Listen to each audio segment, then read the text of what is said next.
Praise the Lord. आप सभी का स्वागत है और हम परमेश्वर को धन्यवाद देते हैं कि उसने हमें एक मौका दिया ताकि हम उसकी स्तुति आराधना कर सके, उसके नाम को उछाल सके। ताकि हम इस गीत के साथ परमेश्वर के नाम को धन्यवाद देंगे, महिमा महिमा होते हुए, क्योंकि हमारे महिमा के हमारे आदर के योग्य है। ताकि हम ऊंची आवाजों के साथ परमेश्वर की स्तुति करेंगे।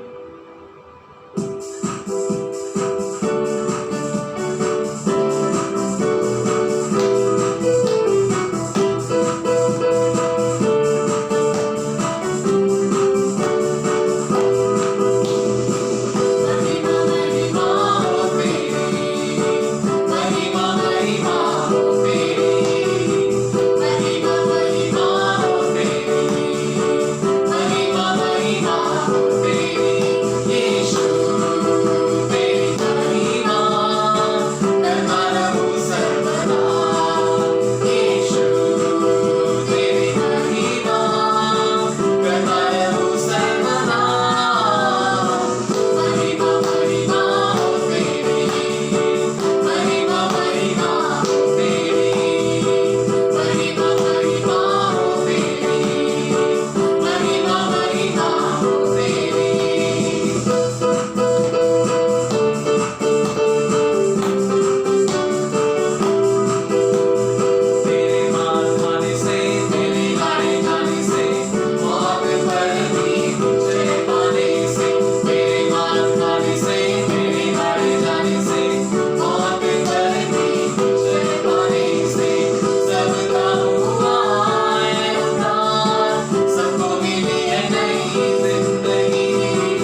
देंगे। हर एक परमेश्वर के भले कामों के लिए जो उसने हमारे जीवनों में किए, हम परमेश्वर को धन्यवाद देंगे। आइए हम आराधना में जाएंगे और परमेश्वर की उपस्थिति को हमारे बीच में मांगेंगे। उसके हर एक उपकारों के लिए उसे धन्यवाद देंगे, उसकी स्तुति करेंगे, उसकी महिमा करेंगे। इस गीत में जैसे लिखा है, गिन गिन के स्तुति करूं बेशुमार तेरे दानों के लिए। इस गीत के अनुसार हम परमेश्वर को याद करते हुए हमारे जीवन के हर एक बातों के लिए उसे धन्यवाद देंगे। हमें उसने पापों से छुड़ाया इसलिए धन्यवाद देंगे, हमें उसने अनंत जीवन दिया इसलिए धन्यवाद देंगे, उसने हमें प्यार किया है इसलिए धन्यवाद देंगे। परमेश्वर के नाम को ऊंचा उठाएंगे। चाहे आंधी आए चाहे तूफान आए, वो हमें कभी भी नहीं छोड़ता, इसलिए हम परमेश्वर को धन्यवाद देंगे।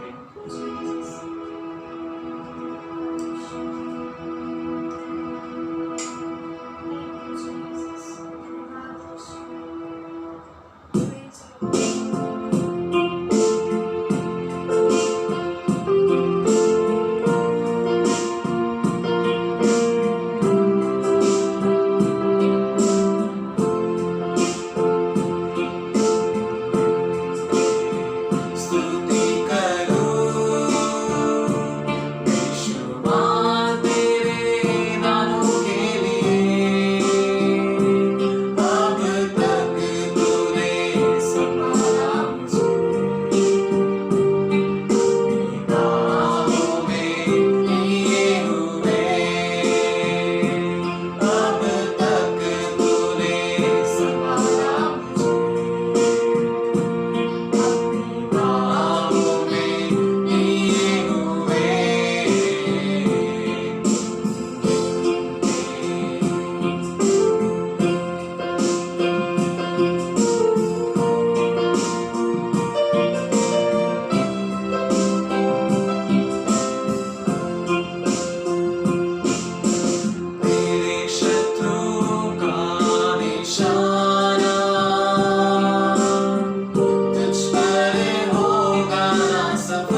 आपने पिता परमेश्वर अपने पुत्र के द्वारा हमारे लिए पिता पापों का प्रायश्चित किया पिता, हमारे अधर्मों को आपने दूर किया पिता। उस बलिदान को हम याद करते हैं, उस क्रूस के बलिदान को, महान प्रेम को हम याद करते हैं और आपको धन्यवाद देते हैं कि आपने उस बलिदान को केवल हमारे लिए चुकाया पिता, ताकि हम फिर से आपके साथ जुड़ सके। हाँ पिता परमेश्वर, सारी बातें टल जाएंगी परंतु आपका वचन कभी नहीं टलेगा पिता, आपका प्रेम कभी नहीं टलेगा पिता। हम आपको धन्यवाद देते हैं, आपकी बड़ाई करते हैं पिता, आपकी तारीफ करते हैं, आपको धन्यवाद देते हैं। पवित्र आत्मा की उपस्थिति के लिए जो हमारे साथ सदैव रहती है, धन्यवाद देते हैं। आपके अगापे प्रेम के लिए आपको धन्यवाद देते हैं, आपके अनोखे प्रेम के लिए आपको धन्यवाद देते हैं। आपके नाम को ऊंचा उठाते हैं, उस क्रूस को हम याद करते हैं और आपको धन्यवाद देते हैं।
trampled on the ground. You took the fall. Thought of me above all.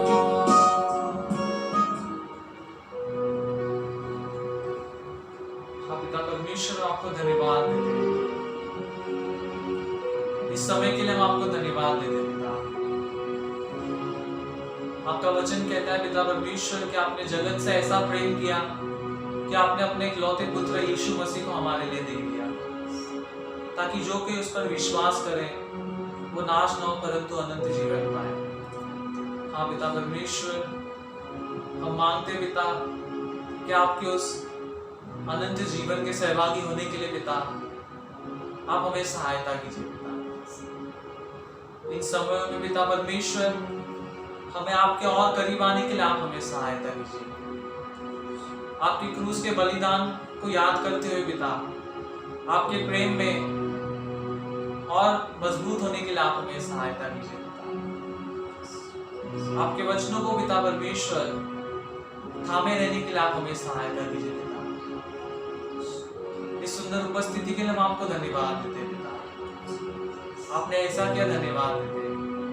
सारा आदर, सारा गौरव, सारी महिमा केवल आपके नाम को देते हैं। इस प्रार्थना को यीशु मसीह के नाम से मांगते हैं पिता, आमीन।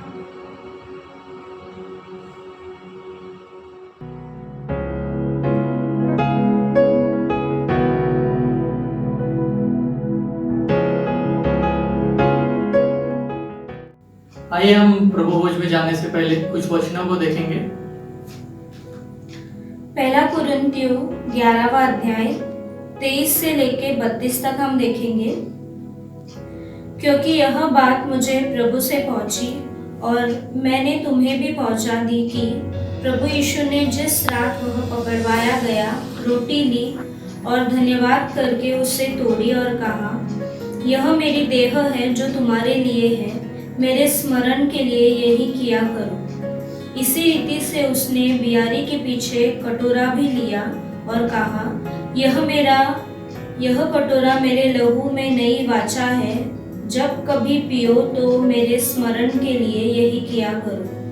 क्योंकि जब कभी तुम यह रोटी खाते और इस कटोरे में से पीते हो तो प्रभु की मृत्यु को जब तक वह न आए प्रचार करते हो। इसलिए जो कोई अनुचित रीति से प्रभु की रोटी खाए या उसके कटोरे में से पिए वह प्रभु की देह और लहू का अपराधी ठहरेगा।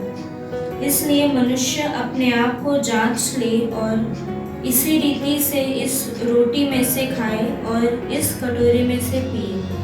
क्योंकि जो खाते पीते समय प्रभु की देह को न पहचाने वह इस खाने और पीने से अपने ऊपर दंड लाता है। इसी कारण तुम में बहुत से निर्बल और रोगी हैं और बहुत से सो भी गए। यदि हम अपने आप को जांचते तो दंड न पाते, परंतु प्रभु हमें दंड देकर हमारी ताड़ना करता है, इसलिए कि हम संसार के साथ दोषी न ठहरे। आमीन। तो हम लोगों ने वचन देखा कि कैसे हम लोगों को प्रभु भोज में जाने से पहले अपने आप को जांचना है और प्रभु भोज की क्या हमारे लिए जीवन में महत्वपूर्ण है। तो आइए हम उसके लिए प्रार्थना करेंगे। प्रभु, हम धन्यवाद देते हैं इस वचन के लिए परमेश्वर। ये वचन आपकी ओर से है परमेश्वर, जैसे लिखा गया है परमेश्वर। हम प्रभु भोज में जाने से पहले परमेश्वर अपने आप को जांचते हैं परमेश्वर कि कहीं हमने गलती कर दी है परमेश्वर, कहीं अपराध कर दिया तेरे विरुद्ध परमेश्वर, तो हमें क्षमा कर। क्योंकि हमें इसमें जाने से पहले अपने आप को जांचना जरूरी है। क्योंकि हम जब इसे जांच परमेश्वर खाते और पीते हैं इसमें, तो तेरी मृत्यु को याद करते हैं। जब तक तू ना आए परमेश्वर, उसका प्रचार करते हैं परमेश्वर।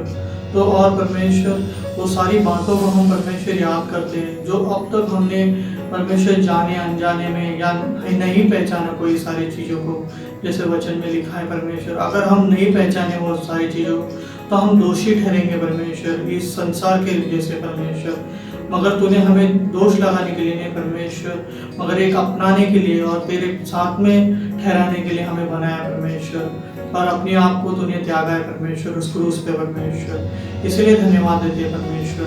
हम परमेश्वर जैसे इसमें खाते और पीते हैं परमेश्वर, हम परमेश्वर तुझे तेरे क्रूस को स्मरण करते हैं परमेश्वर, याद करते हैं उस कथा को परमेश्वर, जो परमेश्वर विश्वास करने वाले को परमेश्वर आशीष का कारण है परमेश्वर, मगर मूर्खता हो परमेश्वर विनाश का कारण है परमेश्वर। हमें परमेश्वर हमारे अंदर जो भी रोग है, जो भी परमेश्वर कमजोरी है, दुर्बलता है परमेश्वर, उसे परमेश्वर इसे खाते पीते परमेश्वर हम अपने आप के और सामर्थ मांगते परमेश्वर, क्योंकि लहू में एक नई वाचा तूने ठहराई है परमेश्वर, और सारे रोगों से हमें परमेश्वर तूने चंगा कर दिया परमेश्वर, इसीलिए धन्यवाद देते हैं। इस छोटी सी प्रार्थना को यीशु मसीह के नाम से मांगते हैं।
से आप सभी का स्वागत एक बार फिर से मैं आप सभी का अभिवादन करता हूं और आप सभी का स्वागत करता हूं हमारे पिता परमेश्वर की उपस्थिति में प्रभु यीशु मसीह के नाम से। आमीन।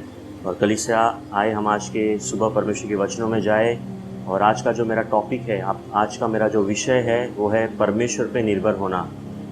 कलीसिया, क्या हमें परमेश्वर पे निर्भर होना चाहिए? हाँ, हमें 100% परमेश्वर पर ही निर्भर होना है, हमारे जीवन के सभी दिनों के लिए, सभी बातों के लिए, सभी समय के लिए। लेकिन बहुत बार कलीसिया हम परमेश्वर पे निर्भर नहीं होते, या हम पैसों पर, चीज़ वस्तु पर, लोगों पर, अपने आप पर, यहाँ तक कि हम सेवकाई पर भी निर्भर हो जाते हैं। तो बहुत बार परमेश्वर हमारे जीवन में ऐसा समय ले आता है जहाँ पे परमेश्वर हमें सिखाता है कि हमें केवल और केवल परमेश्वर को ही अपना आपूर्ति का स्रोत करके मानना है, केवल और केवल परमेश्वर पर ही भरोसा रखना है और परमेश्वर पर ही निर्भर होना है। कलीसिया, हम अगर परमेश्वर पे भरोसा करते हैं तो हम उस पर निर्भर होंगे, यानी हमारी निर्भरता उस पर भरोसे पे दर्शाई जाती है। तो हम जितना उस पर भरोसा करेंगे उतना हम उस पर निर्भर होंगे, जितना हम उस पर निर्भर होते हैं उतना हम उस पर भरोसा रखेंगे। आमीन। उदाहरण के तौर पे जैसे छोटे छोटे बच्चे हर समय अपने माता पिता पे निर्भर होते हैं, क्योंकि उन्हें वो भरोसा है कि मेरे माता पिता मुझे हर बातों को प्रोवाइड करेंगे, मेरी हर एक ज़रूरतों को, जो मेरी निजी ज़रूरत है वो पूरी करेंगे। सो कलीसिया, आज की सुबह मैं आपको उत्साहित करता हूँ या आपको कहना चाहता हूँ कि अपना लक्ष्य अपने परमेश्वर पे लगाए, जो हमारी आपूर्ति का स्रोत है, जो हमारे भरोसे का पात्र है, और वो हमें कभी लज्जित नहीं करेगा। आमीन। सो कलीसिया, आए आज की सुबह हम परमेश्वर के वचनों में जाने वाले हैं। पहला राजा अध्याय 17। ओके, यहाँ पर बाइबल हमें एलिया नबी के बारे में कहती है। कलीसिया, हालांकि एलिया ने पुराने नियम में कोई भी पुस्तक दूसरे भविष्यवक्ताओं के समान उसने कोई पुस्तक नहीं लिखी है, जैसे कि उदाहरण के तौर पे यशाया, इर्मया, यहेजकेल, दानियल, ये सब मेजर प्रॉफिट्स जिसे हम कह सकते हैं जी, क्योंकि उन्होंने बड़ी बड़ी पुस्तकें लिखी है। और ना ही वो माइनर प्रॉफिट जैसा हबक्कुक है, सपन्या है, नहूम है, उसने छोटी छोटी पुस्तकों को भी नहीं लिखा है। लेकिन एलिया का जो जीवन था उसने इजराइल पे बहुत बड़ा प्रभाव छोड़ा है। कलीसिया, चाहे हम पुस्तक लिखे या ना लिखे, हमारा जीवन परमेश्वर के लिए इस्तेमाल होना चाहिए, हमारा जीवन प्रभावशाली होना चाहिए, जिसके द्वारा परमेश्वर के नाम को महिमा मिले। और एलिया के बारे में आज कुछ बातों को हम देखने वाले हैं कि परमेश्वर किस प्रकार अपने दास भविष्यवक्ता की ज़रूरत को पूरी करते हैं, और किस तरह परमेश्वर एलिया को हर कदम पर सिखाते हैं कि उसे किस प्रकार विश्वास में बढ़ना है। कलीसिया, मैं आपको उत्साहित करता हूँ, बाइबल कहती है हम देखने के द्वारा नहीं चलते, हम विश्वास के द्वारा चलते हैं। आमीन। हमें विश्वास से चलने के लिए बुलाया है, देखकर चलने के लिए नहीं बुलाया है। ओके, क्योंकि जो व्यक्ति देखता है वो विश्वास में नहीं चल सकता, लेकिन जो अनदेखा बातों को जब देखकर चलता है, यानी जो विश्वास में चलने वाला व्यक्ति है वो अनदेखी बातों को देखकर चलना शुरू करता है। तो आज की सुबह मैं आपको उत्साहित करता हूँ, विश्वास में कदम उठाएं। और याद रखिए, हमारा परमेश्वर हर कदम पर हमें चाहता है कि हम विश्वास से कदम उठाएं, तब जाके वो हमारे जीवन में और बातें करेगा। आमीन। वो स्टेप बाय स्टेप हमें लीड करता है, हमें गाइड करता है। लेकिन जब हम विश्वास से पहला कदम उठाते हैं, तब वो हमें आगे हमारे लिए और रास्ता तैयार करता है। जैसे फॉर एग्जाम्पल हम अब्राहम के जीवन में भी देखते हैं कैसे परमेश्वर ने उत्पत्ति 12वां अध्याय में अब्राहम से कहा अपनी जन्मभूमि और अपने पिता के घर को छोड़ दे। अगर आप इब्रानियों की पत्री 11वां अध्याय पढ़ेंगे तो वहाँ पे लिखा है कि अब्राहम नहीं जानता था कि कहाँ जाना है, लेकिन वो विश्वास से निकल पड़ा। कलीसिया, विश्वास यही है। जब हमें कुछ नहीं दिखता, जब हमें कुछ नहीं समझता, जब हमारा लॉजिक नहीं होता, जब हमारी सोच या समझ नहीं होती, लेकिन तब हम पूरा भरोसा परमेश्वर पे करते हैं, तब हम परमेश्वर के लिए कदम उठाते हैं। आमीन। सो कलीसिया आए, हम एलिया के जीवन से कुछ बातों को देखेंगे। पहला राजा अध्याय 17 वचन 1। और 30वीं एलिया जो गिलाद के परदेशियों में से था, उसने अहाब से कहा, इज़राइल का परमेश्वर यहोवा जिसके सम्मुख मैं उपस्थित रहता हूँ, उसके जीवन की शपथ, इन वर्षों में मेरे बिना कहे न तो मेंह बरसेगा और न ओस पड़ेगी। कलीसिया, इज़राइल में वो समय है जहाँ पर इज़राइल का राजा अहाब और उसकी पत्नी इजेबेल ने इज़राइल के लोगों को बाल और अशेरा की आराधना करने के लिए, उपासना करने के लिए प्रेरित किया या उकसाया। और ये वो समय है जब एलिया प्रकट हुआ। इसके पहले हम एलिया के बारे में कुछ भी नहीं पढ़ते हैं। यहाँ पर पहला राजा 17 में पहली बार हम एलिया का जिक्र देखते हैं। एलिया अचानक वहाँ पर आता है और बाइबल कहती है एलिया, जिसके नाम का अर्थ है यहोवा ही परमेश्वर है। आमीन। एलिया के नाम का अर्थ है यहोवा ही परमेश्वर है। और जैसा उसका नाम था वैसा उसने काम किया, क्योंकि उस वक्त एलिया के समय में इज़राइल में आत्मिक अंधकार हम देख सकते हैं। आत्मिक अंधकार का मतलब है कि इज़राइल के लोग सच्चे परमेश्वर यहोवा को त्याग कर पराये देवी देवता या बाल या अशेरा और बहुत सारे झूठे देवी देवताओं की उपासना और आराधना कर रहे थे। और यहोवा की आराधना और उपासना पूरी तरह से बंद हो चुकी थी। और उस वक्त इज़राइल में आत्मिक अंधकार था।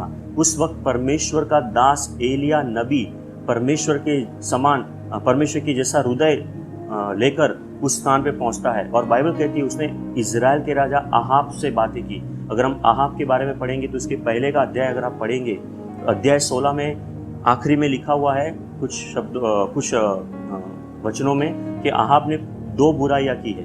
पहली, इज़राइल में जितने भी राजा अहाब से पहले आए उनमें सबसे ज़्यादा दुष्ट और सबसे ज़्यादा बुरा व्यक्ति अगर कोई था तो वो अहाब है। अहाब से पहले जितने भी आए उसमें तो कुछ दुष्ट थे, लेकिन अहाब सबसे ज़्यादा दुष्ट था। और दूसरा, उसकी दुष्टता का कारण था कि उसने इजेबेल से शादी किया। और इजेबेल बाल और अशेरा की उपासना करने वाली थी और उसने पूरे इज़राइल को इस तरह बाल और अशेरा की उपासना करने के लिए विवश कर दिया। और यहाँ पर देखते हैं कि एलिया अहाब को चुनौती देता है। लेकिन मुझे एलिया के जीवन से एक बात पसंद है जो मैं आज की सुबह आप लोगों का ध्यान केंद्रित करना चाहता हूँ। यहाँ पे लिखा है 17:1 में लिखा है, इज़राइल का परमेश्वर यहोवा जिसके सम्मुख मैं उपस्थित रहता हूँ। कलीसिया, एलिया वो व्यक्ति है जो परमेश्वर की उपस्थिति में रहने वाला व्यक्ति है। आमीन। कलीसिया, मुझे 2 बातें यहाँ बतानी है आपको। परमेश्वर की उपस्थिति में रहने का मतलब है, पहला बात, जैसा एक सेवक अपने स्वामी की उपस्थिति में रहता है, खड़ा रहता है, जैसा उसका स्वामी अपने मुंह से कोई ऑर्डर देता है या उसे हुक्म करता है या उसे कोई आज्ञा देता है, तुरंत वो सेवक क्या करता है, अपने स्वामी की बात को पालन करता है या उसकी आज्ञा का पालन करता है या उसकी बातों को मानता है। एलिया वो व्यक्ति था जो परमेश्वर की उपस्थिति में रहता था और जब कभी परमेश्वर का वचन उसके पास पहुंचता था वो तुरंत उसका आज्ञा पालन करता था। कलीसिया, बाइबल हमें आज्ञा पालन करने के लिए सिखाती है। बाइबल हमें ये नहीं सिखाती कि अच्छा समय है तो आज्ञा पालन करो, बुरा समय में आज्ञा पालन नहीं करोगे तो चलेगा। समस्या, परिस्थिति कुछ भी क्यों ना हो, असुविधाजनक स्थिति क्यों ना हो, परमेश्वर का वचन जब हमारे जीवन में आता है हमें उसका आज्ञा पालन करना है। एलिया के समान हमारा रवैया होना चाहिए, एलिया के समान हमारा एटीट्यूड होना चाहिए कि हमें हर समय परमेश्वर को ओबे करना है, क्योंकि जब हम उसका आज्ञा का पालन करते हैं तब हम ये दर्शाते हैं कि हम सेवक हैं और वो हमारा स्वामी है। आमीन। दूसरी बात, एलिया ने जो अहाब को कहा कि अब मेरे कहे बिना मेंह नहीं बरसेगा, उसकी साहस का, उसकी सामर्थ का जो स्रोत है या उसका जो गुप्त रहस्य या चाबी है वो था कि वो परमेश्वर की उपस्थिति में रहता था। कलीसिया जितना हम परमेश्वर की उपस्थिति में रहेंगे, हम उसके समान, उसके जैसे बनते जाते हैं। उसका हृदय को हम अपने साथ क्या करते हैं, धारण करते हैं। हम उसकी बातों को अपने अंदर लेते हैं। जैसा वो महसूस करता है हम महसूस करते हैं। ओके, तो जब हम परमेश्वर की उपस्थिति में रहेंगे कलीसिया, हम भी उसके समान हो जाएंगे। और याद रखिए कलीसिया, जब हम उसकी उपस्थिति में रहेंगे, जब हम उसकी आज्ञा का पालन करेंगे, जब हम उसका भय मानेंगे, हम किसी और का डर नहीं मानेंगे। यहाँ पे लिखा है एलिया ने राजा आहाब को चुनौती दिया। एक साधारण व्यक्ति ने, अगर आप याकूब की पत्री अध्याय 5:17 पढ़े तो वहाँ लिखा है, एलिया के बारे में जिक्र किया है याकूब ने कि एलिया भी हमारे समान एक स्वाभाविक, एक नेचुरल, एक स्वाभाविक व्यक्ति था। ओके, सो एक स्वाभाविक व्यक्ति परमेश्वर की उपस्थिति में रहकर साहसी बन सकता है और वो परमेश्वर की ओर से बात कर सकता है। सो कलीसिया याद रखिए, हमें आज्ञा पालन करने के लिए बुलाया गया है, चाहे स्थिति और परिस्थिति कुछ भी क्यों ना हो। ओके, आगे जाएंगे। तब यहोवा का यह वचन उसके पास पहुंचा कि यहाँ से चलकर पूरब और मुख करके करीत नाम नाले में जो यर्दन के सामने है छिप जा। उसी नाले का पानी तू पिया कर, और मैंने कौवों को आज्ञा दी है कि वे तुझे वहाँ खिलाए। यहोवा का यह वचन मानकर वह यर्दन के सामने के करीत नाम नाले में जाकर छिपा रहा।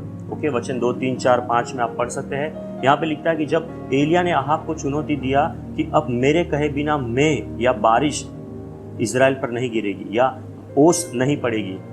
कलीसिया ये क्यों हुआ? क्योंकि अगर हम 18वां अध्याय पढ़ेंगे तो वहाँ पे लिखा है कि बहुत सारे लोग बाल और अशेरा की आराधना कर रहे थे, उपासना कर रहे थे।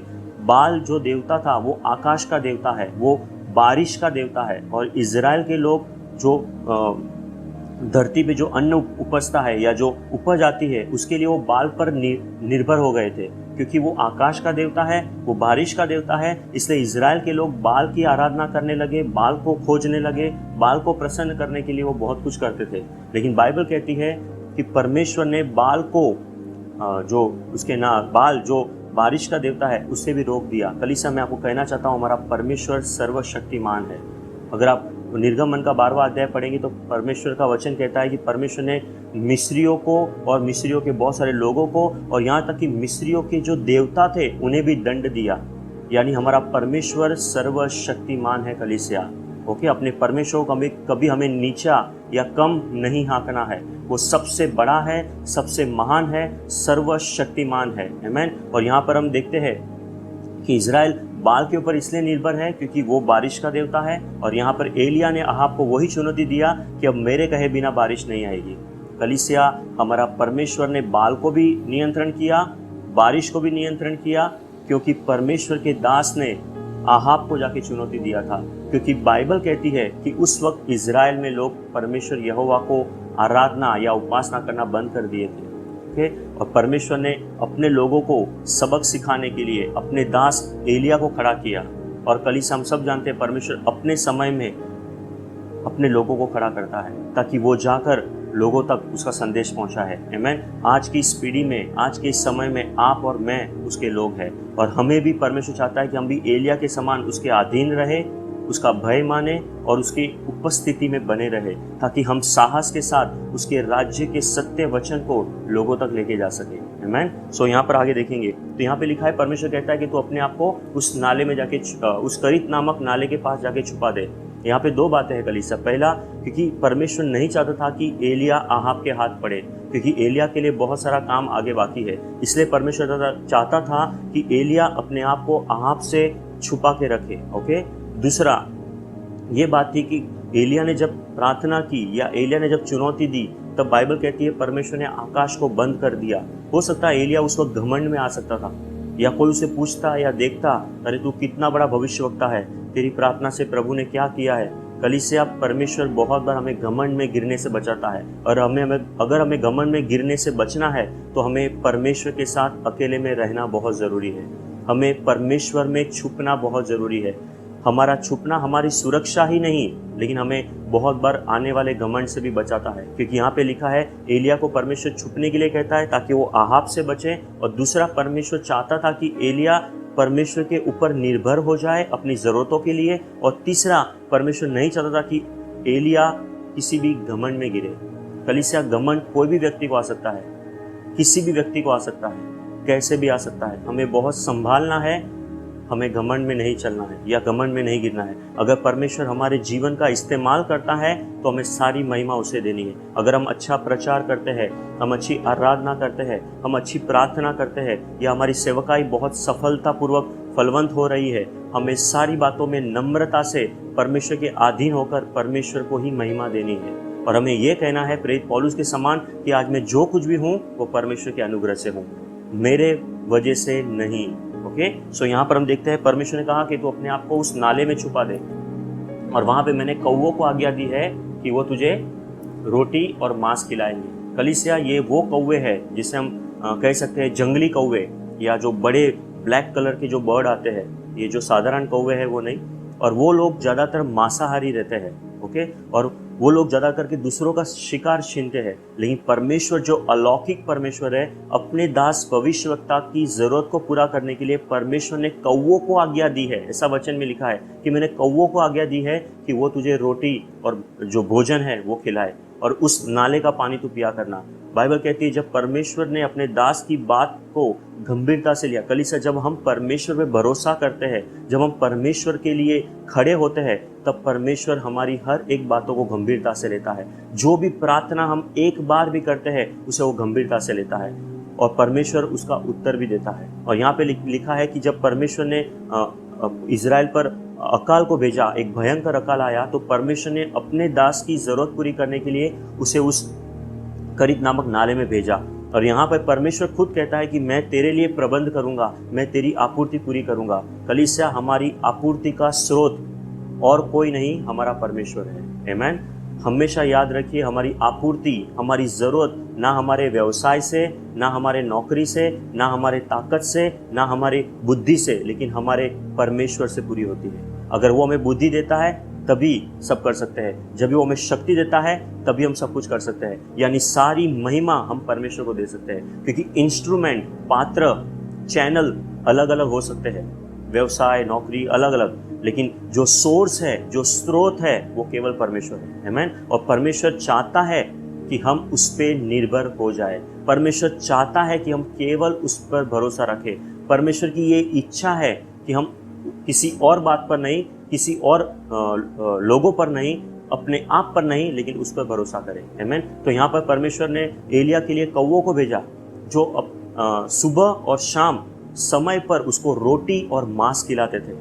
कलीसिया, ये अलौकिक है, अद्भुत है, अनोखा है कि कौवे समय पर एलिया नबी की सेवा कर रहे हैं। कलीसिया, मुझे आपसे कहना है कि हमारा परमेश्वर जो अलौकिक है, उसका नैसर्गिक बातों पर भी अधिकार है। और वचन कहता है कौवों ने परमेश्वर की आज्ञा पालन किया और उसने एलिया को खाना खिलाया समय पर, सुबह और शाम। और बाइबल कहती है उस नाले का पानी पीकर एलिया वहां पर था। कलीसिया, लेकिन बाइबल कहती है, वचन आगे हम पढ़ेंगे 6 और 7 में, और सवेरे और सांझ को कौवे उसके पास रोटी और मांस लाया करते थे और वह नाले का पानी पिया करता था।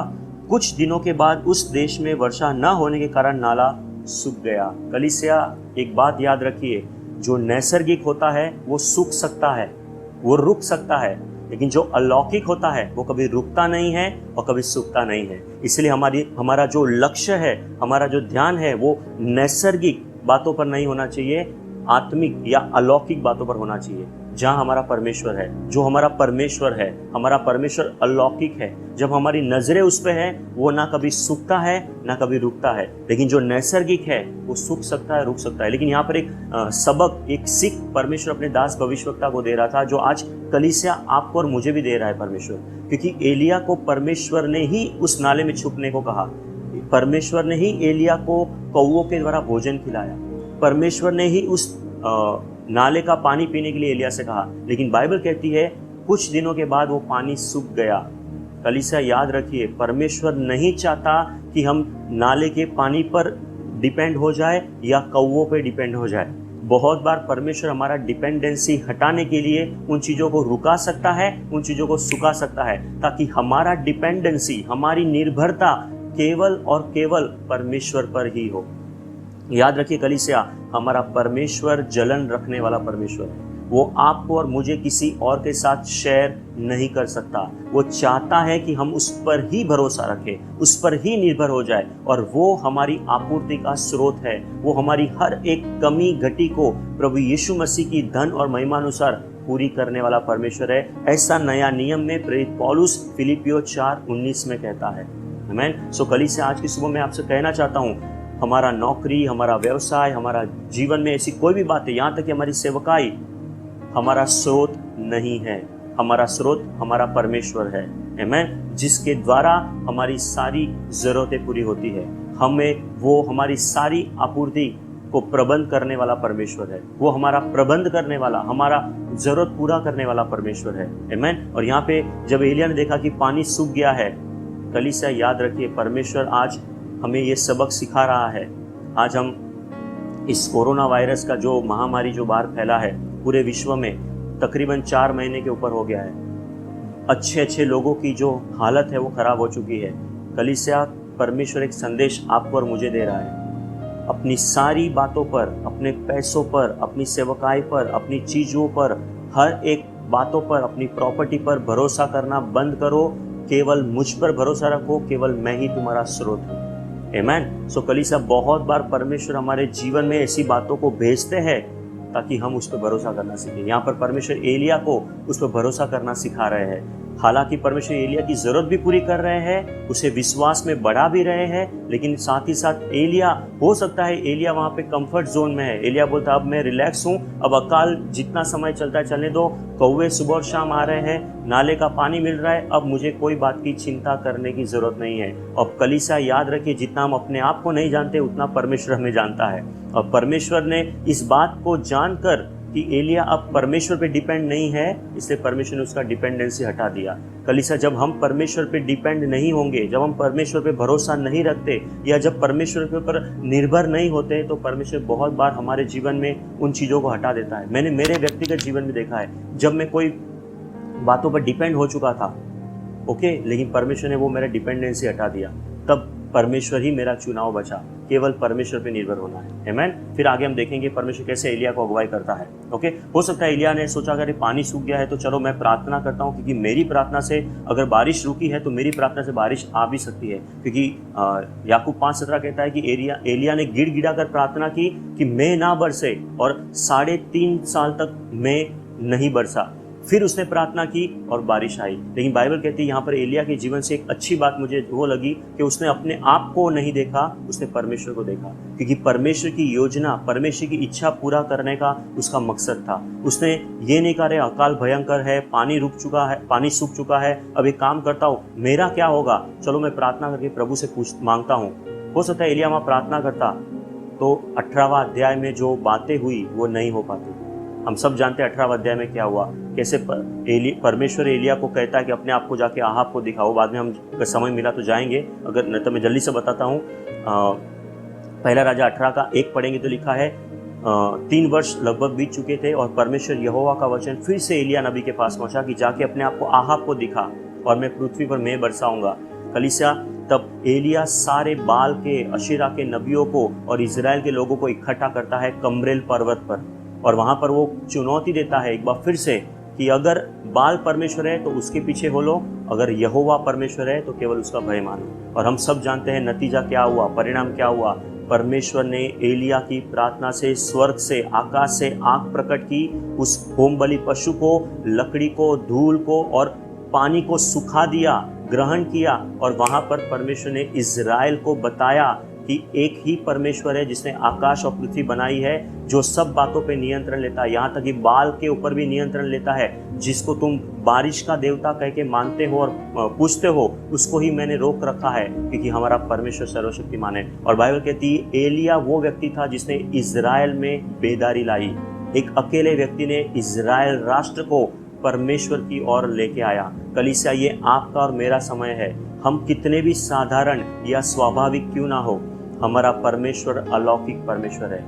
डोंट अंडर एस्टिमेट, हमारे परमेश्वर को हमें अंडर एस्टिमेट नहीं करना है। हमें प्रार्थना में रहना है, उसकी उपस्थिति में बने रहना है, उसकी इच्छाओं को जानना है, उसके हृदय में क्या योजना हमारे लिए है, वो क्या चाहता है। हो सकता है इस लॉकडाउन के बाद परमेश्वर कलीसिया को एक नए तरीके से ले जाए, एक नए फॉर्मेट में लेके आए, क्योंकि परमेश्वर अपनी कलीसिया को कभी भूलेगा नहीं और कभी छोड़ेगा नहीं। आने वाले दिन बहुत खराब हो सकते हैं, विपत्ति हो सकती है, आपत्ति हो सकती है, लेकिन याद रखे कलीसिया, परमेश्वर यहोवा, बाइबल का परमेश्वर जब एलिया का जरूरत पूरा कर सकता है, एलिया की सहायता कर सकता है, एलिया को संभाल सकता है, वो आपको और मुझे भी संभालेगा।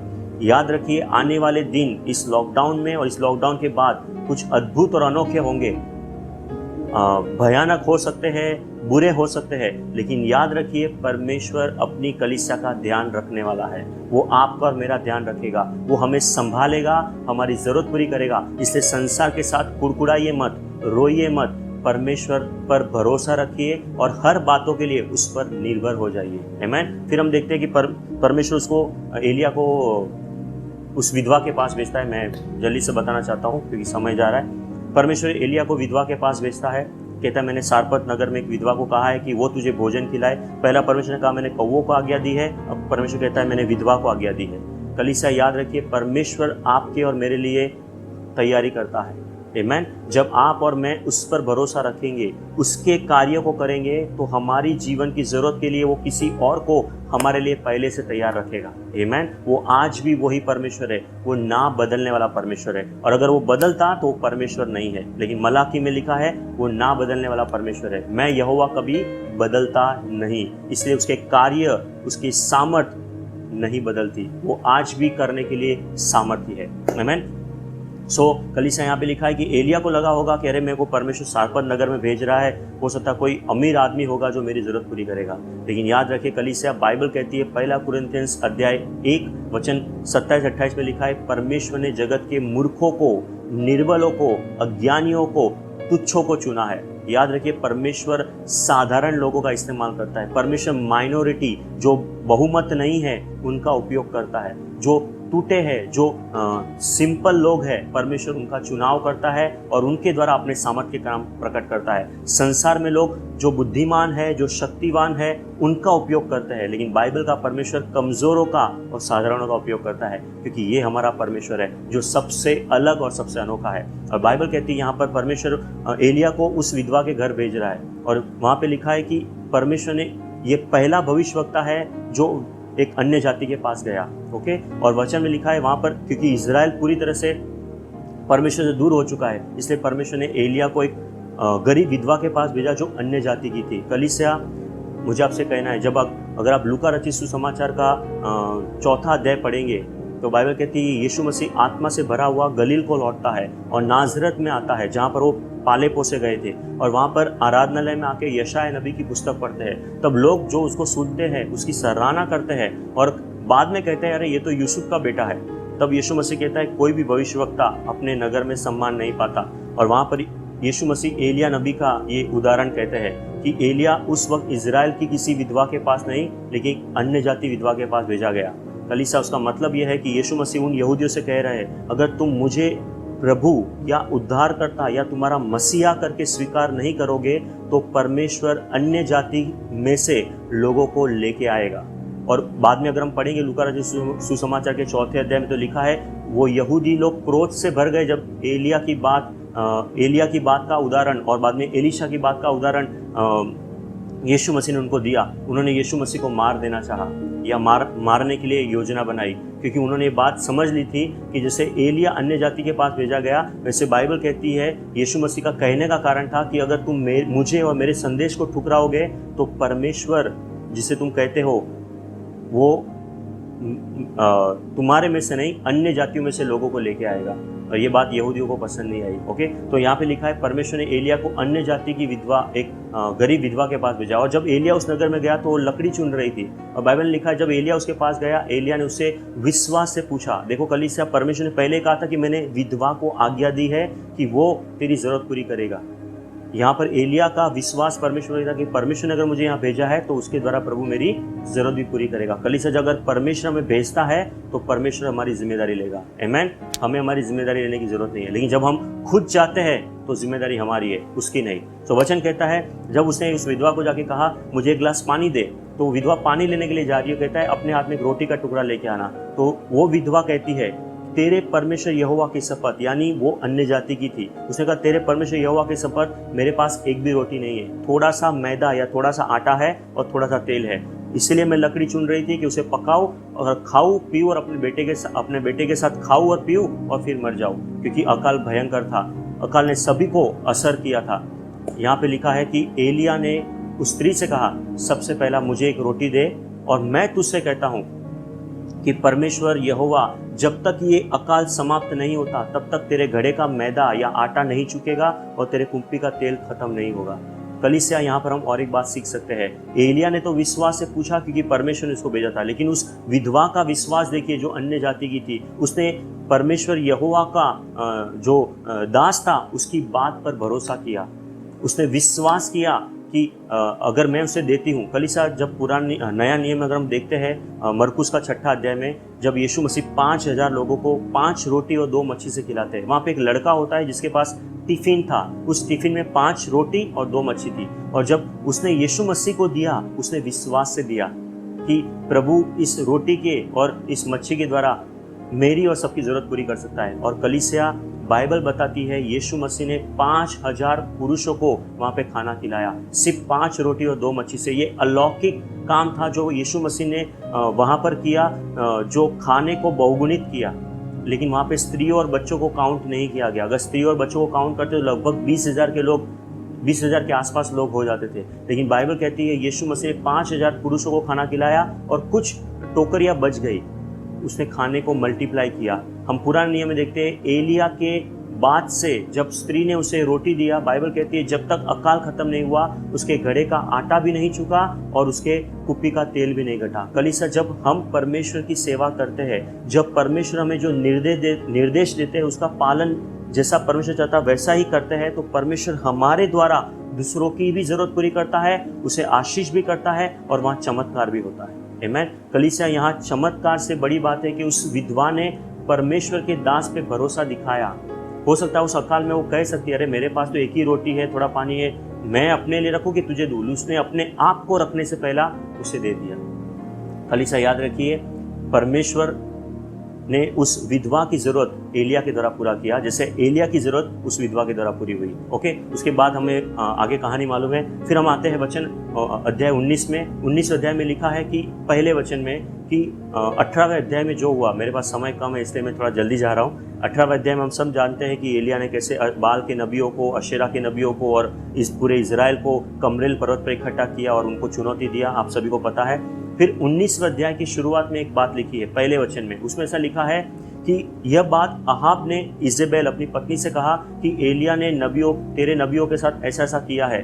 बाइबल कहती है इजेबेल ने अपने दूत के हाथ ये संदेश भिजवाया एलिया को कि कल मैं इसी वक्त तेरा प्राण ले लूंगी, यानी आने वाले 24 घंटे में मैं तुझे मार डालूंगी। कलीसिया, यह बात सुनकर एलिया अपने प्राणों को लेकर भागता है। अब सुनिए ध्यान से कलीसिया, 17वें अध्याय के पहले वचन में हम देखते हैं एलिया जो परमेश्वर की उपस्थिति में रहता था वो बड़े बोल्डनेस में जाकर, साहस के साथ जाके आहाब को चुनौती देता है।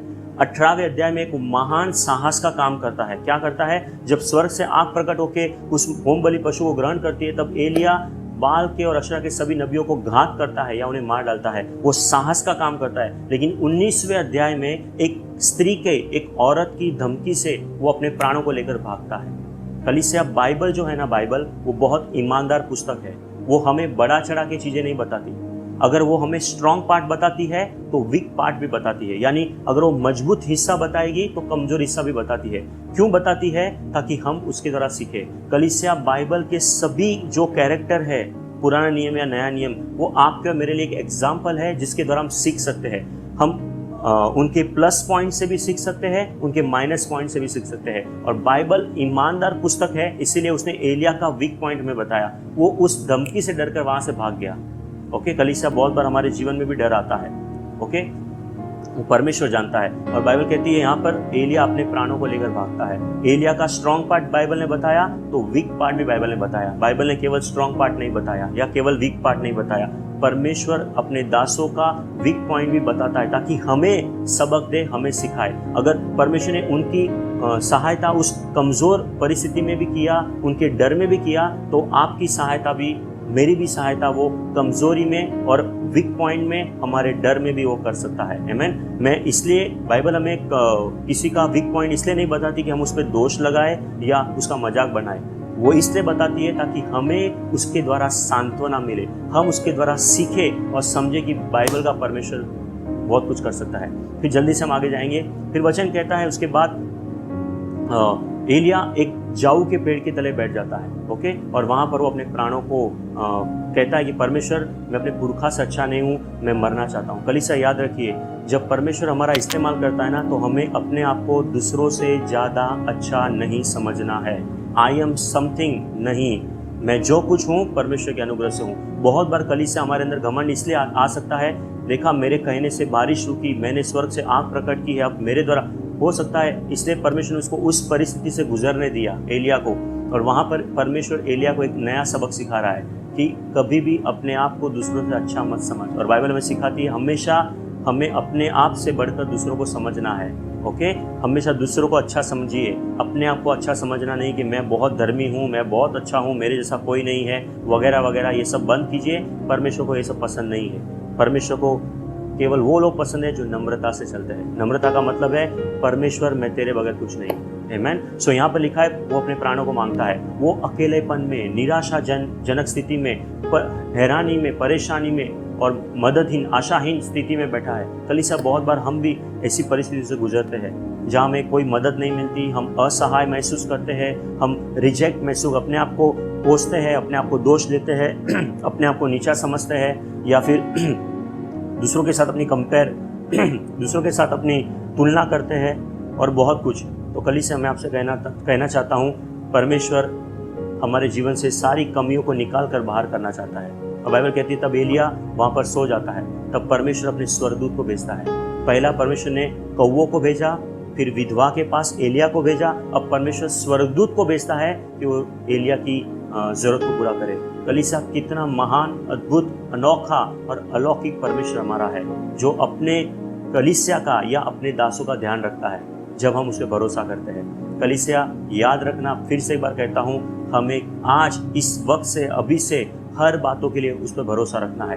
केवल वो ही हमारी आपूर्ति का स्रोत है। हमारी डिपेंडेंसी, हमारी निर्भरता केवल परमेश्वर पे होनी चाहिए। हमारे नौकरी, व्यवसाय, सेवकाई, पैसा, ताकत, बुद्धि, पढ़ाई पर नहीं।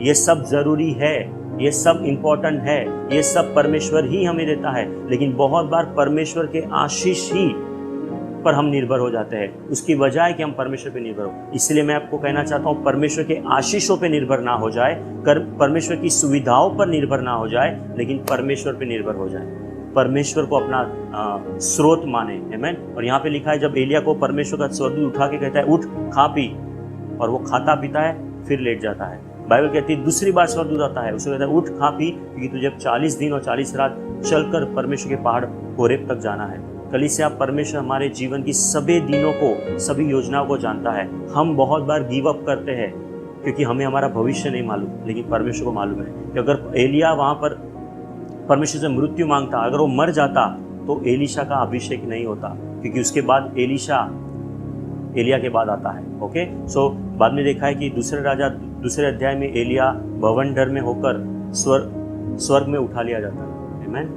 सो कलीसिया, बस एक इतना सा एक वचन जो मेरे हृदय में था कि एक ही बात है, मेरे लिए पहले फिर आपके लिए, क्योंकि संदेश अगर मैं दे रहा हूँ तो परमेश्वर का वचन पहला मुझसे डील करेगा, फिर आपसे डील करेगा। सो खास करके मेरे एक ही बात पर फोकस है, परमेश्वर पे निर्भर हो जाए, परमेश्वर पर ही भरोसा रखिए, क्योंकि वही हमारी आपूर्ति का स्रोत है। और याद रखिए, परमेश्वर के आशीषों पर, परमेश्वर की सुविधाओं पे निर्भर मत होना। जैसा एलिया कौवों पर और पानी पे निर्भर था, परमेश्वर ने वहाँ पानी सुखा दिया, अब वो किस पे निर्भर होगा? अब वो केवल परमेश्वर पे निर्भर हो सकता है। इसलिए परमेश्वर ने उसको एक विधवा के पास भेजा जो अन्य जाति की थी, ताकि एलिया के द्वारा उस विधवा की भी जरूरत पूरी हो। लेकिन उस विधवा के विश्वास ने उसको चमत्कार दिलाया, उसने विश्वास से रोटी एलिया को दी। कलीसिया, जो भी हमारे, जैसा उस लड़के ने 5 रोटी और 2 मछली यीशु मसीह के हाथ में दिया और यीशु मसीह ने वहाँ खाने को बहुगुणित किया, मल्टीप्लाई किया। आज जो कुछ भी हमारे पास है सब कुछ परमेश्वर का है, हमें सब कुछ परमेश्वर को देना है। इतना देंगे उतना देंगे नहीं, हमें हमारा जीवन परमेश्वर को सौंपना है। वो जो हमारे जीवन से चाहता है वो हमें करना है, क्योंकि याद रखिए वो हमारा स्वामी है और हम उसके सेवक, हम उसके दास है। हाँ, हम उसके बेटे और बेटियां जरूर है, लेकिन अपनी इच्छा से हम उसके सेवक है। जैसा प्रेरित पौलुस कहता है, मैं अपनी आत्मा से अपने परमेश्वर की सेवा करता हूँ, क्योंकि मैं उसका सुसमाचार का उसका सेवक हूँ। कलीसिया हम सब उसके सेवक है, हम सब उसके दास है। कलीसिया याद रखिए वो हमारा स्वामी है, और जब वो हुक्म देता है, जब वो आज्ञा देता है, हमें उसका आज्ञा पालन करना है। आमीन। और जब हम उसका आज्ञा पालन करेंगे, जब हम उसका भय मानेंगे, जब हम उसका आदर करेंगे, वो हमें जीवन में किसी चीज में कमी नहीं रखेगा। अकाल कितना भी हमारे आसपास क्यों ना हो, वो आपका और मेरा जरूर ध्यान रखेगा। लेकिन याद रखिए उस समय हमारा भरोसा केवल परमेश्वर पे हो, हमारी निर्भरता केवल परमेश्वर पे हो। Okay, so God bless you, और परमेश्वर आप सभी को आशीषित रखे और सुरक्षित रखे। आयम प्रार्थना करें। पिता यीशु के नाम से मेरी प्रार्थना मेरे लिए, मेरे परिवार के लिए और सभी कलीसियाओं के लिए, और इस वीडियो मैसेज को देखने और सुनने वाले सभी व्यक्तियों के लिए है। प्रभु, आज की सुबह हम कहते हैं कि हमारा भरोसा तुझ पर है, हमारी निर्भरता केवल तुझ पर हो, हमारी आपूर्ति का जो स्रोत है वो केवल तू है। इंस्ट्रूमेंट कुछ भी हो सकता है, क्योंकि तू अलौकिक परमेश्वर है, तू किसी का भी इस्तेमाल कर सकता है अपने लोगों की जरूरत को पूरा करने के लिए। और प्रभु, ये बात हमने एलिया नबी के जीवन से सीख ली है, और हमें सहायता कर कि हम अपने जीवन में उन बातों को सीखें, लागू करें और फिर औरों तक पहुंचाएं। पिता, हम तेरा धन्यवाद देते हैं तेरी विश्वास योग्यता के लिए। प्रभु धन्यवाद, तो अपने कलीसिया का ध्यान रखता है। पवित्र आत्मा धन्यवाद, तो हमें सिखाता है और हमें चलाता है। ये प्रार्थना यीशु मसीह के नाम से और यीशु मसीह के विश्वास से करते हैं। सुनिए, कबूल कीजिए। आमीन। गॉड ब्लेस यू कलीसिया। प्रभु आप सभी को सुरक्षित रखे, आशीषित रखे। बहुत जल्द हम सब फिर से एक बार मिलेंगे, लेकिन एक बार लास्ट, परमेश्वर पे निर्भर रहिए, परमेश्वर पे भरोसा रखिए, वही हमारी आपूर्ति का स्रोत है। आमीन। God bless you.